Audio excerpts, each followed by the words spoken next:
ሃሌሉያ ሃሌሉያ። እንዴት ናችሁ ወንድም እህቶቼ፣ ልጆቼ፣ አባት እናቶቼ? አይጠፉ መቼም እኔን መውለድ የሚችል እድሜ ባለጸጎች ይኖራሉ። ክብር ለእግዚአብሔር ይሁን። ይህ የሰማይ መስኮቶች ተከፍተው በምድር የሚሆነውን ነገር ሁሉ የምንቃኝበት የኢትዮጵያ ወንጌላዊት ቤተክርስቲያን በኦስተን ቴክሳስ ያለች የሚዲያ አገልግሎት ነው።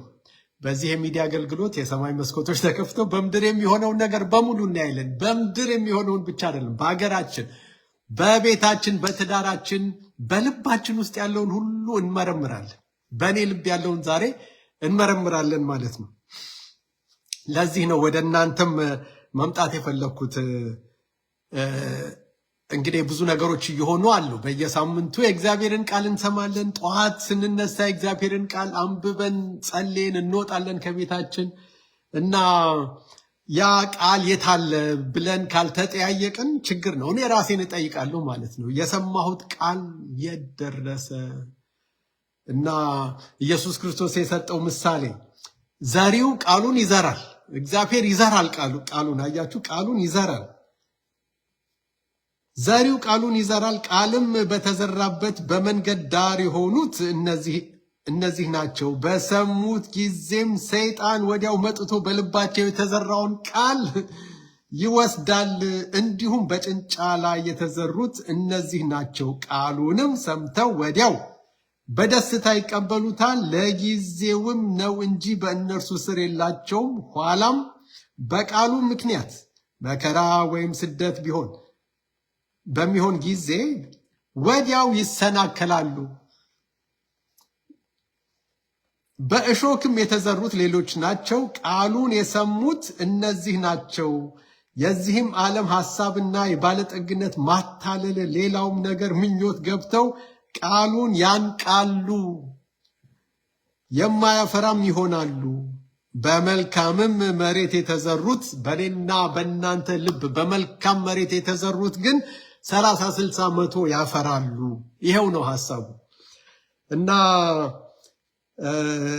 የቆሮንቶስ መጽሐፍ ላይ ምዕራፍ 11 በጣም የምወደው ቃል አለ። ይህም ቁጥር 31 ላይ አስቀድመን ራሳችንን መርምረነው ቢሆን ኖሮ ግን ማንም አይፈርድብንም ነበር። ሐሳቡ ይሄ ነው። ራሳችንን እንድንመረምር የእግዚአብሔር ቃል ይመክረናል፣ ይዘክረናል ማለት ነው። እና ዛሬ እስቲ አሁን ሳምንት አለፈን ማለት ነው እንግዲህ ከሚድዌስት ኮንፈረንስ ከመጣን ማለት ነው። የ12 ቤተክርስቲያኖች ፓስተሮቻችን ሲመክሩን ሲዘክሩን ነበር፣ ቃሉን ሲዘሩብን ነበር። እና እስቲ ምን ሰማን? ከነበርነው መካከል እዛ ከሄድነው መካከል ምን የሰማነው ቃል ነበረ? ቲሙ ምንድን ነበረ? ይሄንን ካስታወስን እስቲ ቁጥር ልስጣችሁ መሰለኝ። የሄዳችሁ የነበራችሁ የምታስታውሱት ከሆነ ክብር ለእግዚአብሔር ይሁን። ቃሉን ጠብቃችኋል ማለት ነው። ቃሉን ላይ ተጠንቅቃችኋል ማለት ነው። በሌሊት እንዳለች መብራት ጠብቃችኋል ይህንን የዘላለማዊ ቃል ማለት ነው። ግን ምንም ትዝ የማይላችሁ ከሆነ እንደው ፍቅር ጸጋ ምናምን ብላችሁ ራሳችሁን የምትሸውዱ ከሆነ ሰይጣን ነጥቆት ሊሆን ይችላል። ከልባችን ውስጥ የተዘራውን ሰይጣን ነጥቆት እንዳይሆን ወይም እሾክ ሆኖብን እንዳይሆን ከተመለስን በኋላ ቢል ለመክፈል ያወጣነው ገንዘብ ራሳችንን እያሳመመን እንደው ሩጫ ውስጥ ከሆነን ቃሉ ተወስዶብናል ማለት ነው።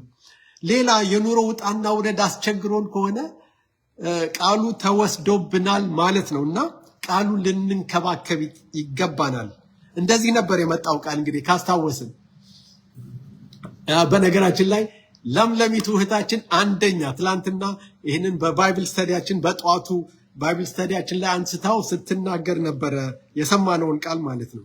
እንደዚህ ይላል፣ እንግዲህ ሰው ሁሉ እኛን እንደ ክርስቶስ አገልጋዮችና እንደ እግዚአብሔር ምስጢር ባለ አደራዎች ሊቆጥረን ይገባል። ባለ አደራዎችም ታማኝ ሆነው መገኘት አለባቸው። በዚህ ሐሳብ ላይ ነበረ ስንዘከር የነበር ነውና ማርቆስ 16 ላይ ያለውንም እንደው አንድ ለራሴ ከቀረልኝ አንድ ትልቅ ቃል ልረሳው የማልችለው ልቤ ውስጥ የተተከለ ቃል ማለት ነው።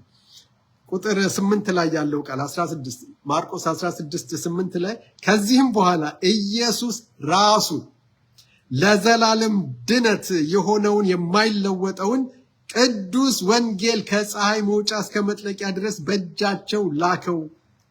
ምን ተላከን? ምን ደረሰ? ኢየሱስ ራሱ። ከኢየሱስ ራሱ ተቀብለን ከሆነ ይህንን የዘላለም ሕይወት፣ የዘላለም ቃል፣ የዘላለም ድነት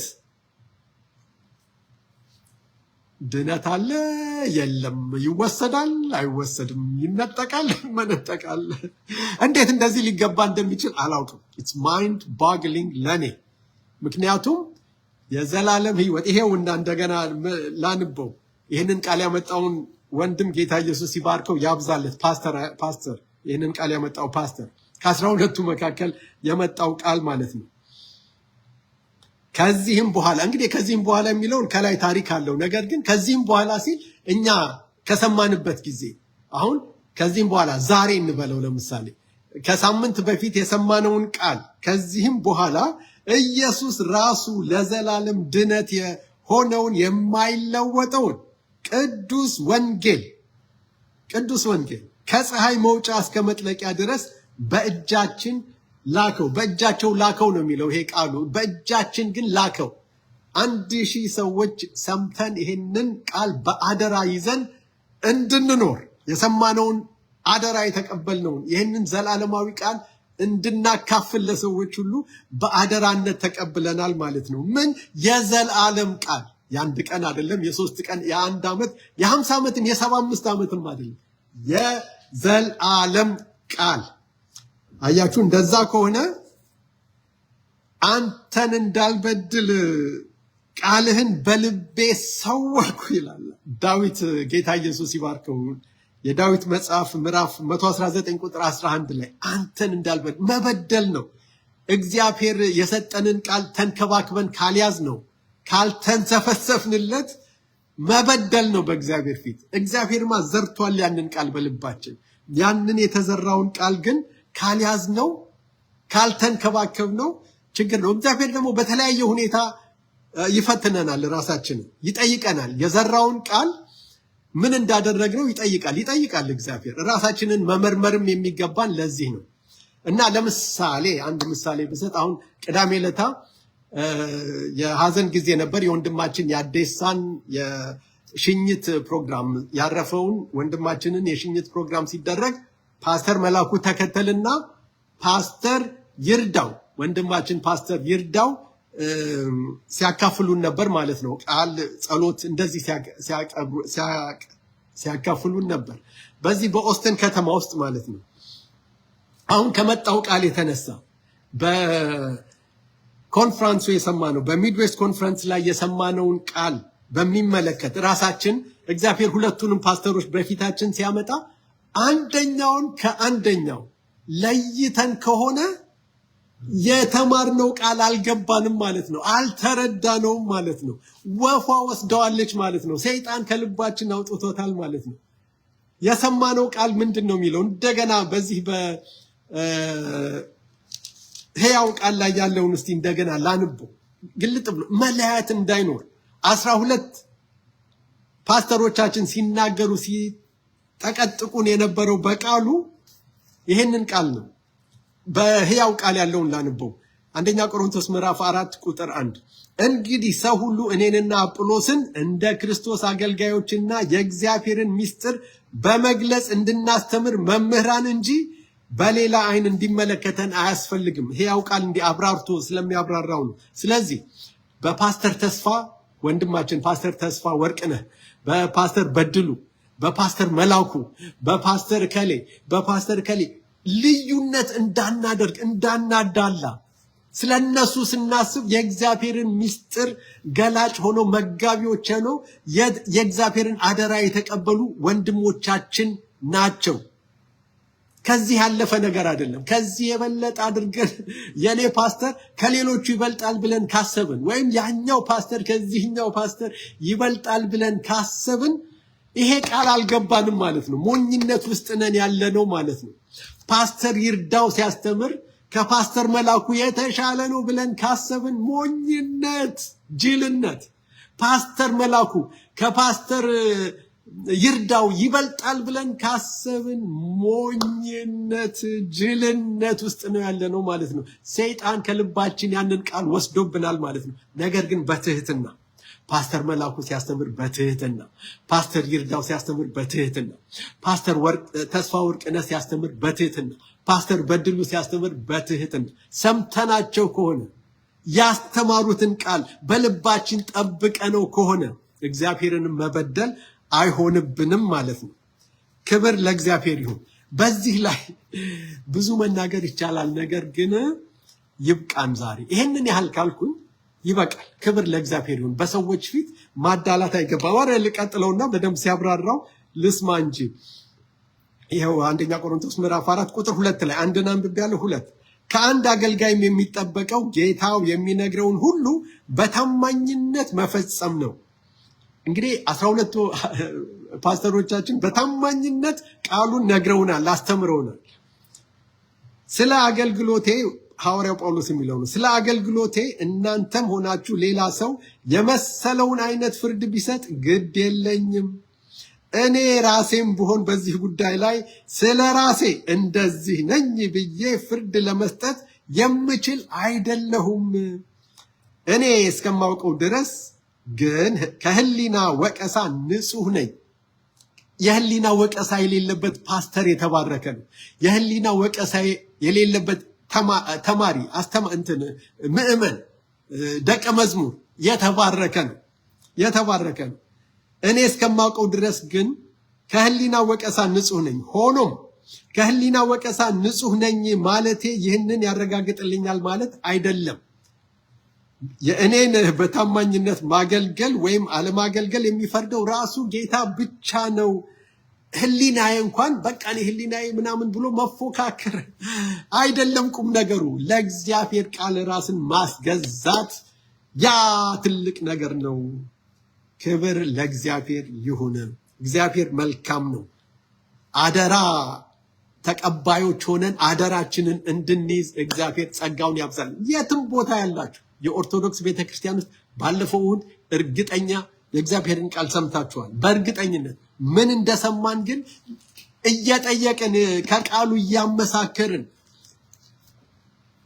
አበው ምን አሉ፣ አባ ምን አሉ፣ ጳጳሱ ምን አሉ፣ ቄሱ ምን አሉ፣ አባታችን ምን አሉ ብለን የምንሰማውን ቃል በእግዚአብሔር ቃል እያየን የእግዚአብሔርን ቃል ይዘን ስንኖር ከጳጳሱም የሰማነው ቃል ከቄሱም ከአባታችንም ከፓስተሩም የሰማነው ቃል በረከት ይሆንልናል ማለት ነው። 30፣ 60፣ 100 የሚያፈራ እንሆናለን ማለት ነው። ክብር ለእግዚአብሔር ይሁን። እንግዲህ ይሄን ያህል ራሴን በፊታችሁ ለምርመራ ካቀረብኩ በቂ ነው ይመስለኛል። እያንዳንዳችን እርስ በርሳችን ልንሳሳል ተጠርተናል። ሃሌሉያ! ክብር ለእግዚአብሔር ይሁን። ተባረኩ። መልካም ቀን።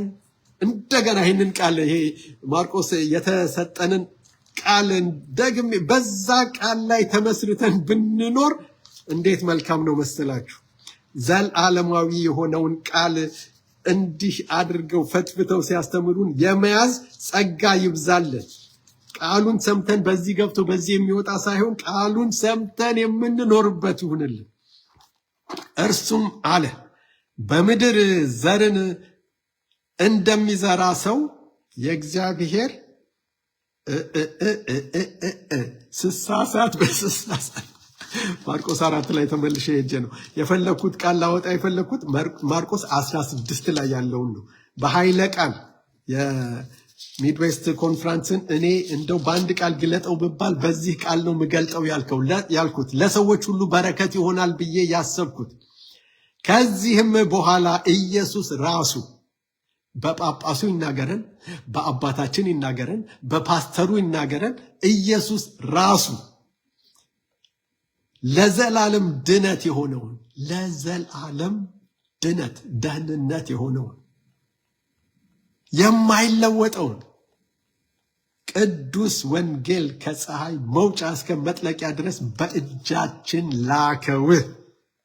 በእጃቸው እንደተላከ 12 ፓስተሮቻችን የነገሩንን ቃል ሰመራይዝ ሳደርገው እንደዚህ ነው። ያ እነሱ በታማኝነት ያቀበሉንን አደራ እኛ ደግሞ በታማኝነት ከዓለም ጫፍ እስከ ጫፍ እንድናደርሰው እግዚአብሔር ጸጋውን ያብዛልን። የሰማይ መስኮቶች ተከፍተው በሳምሶን ልብ ያለውን እንግዲህ ሳምሶን ራሱን ሲመረምር በእናንተም ፊት ራሱን ግልጥ ሲያደርግ እንደዚህ ገልጧል። ክብር ለእግዚአብሔር ይሁን። ተባረኩ።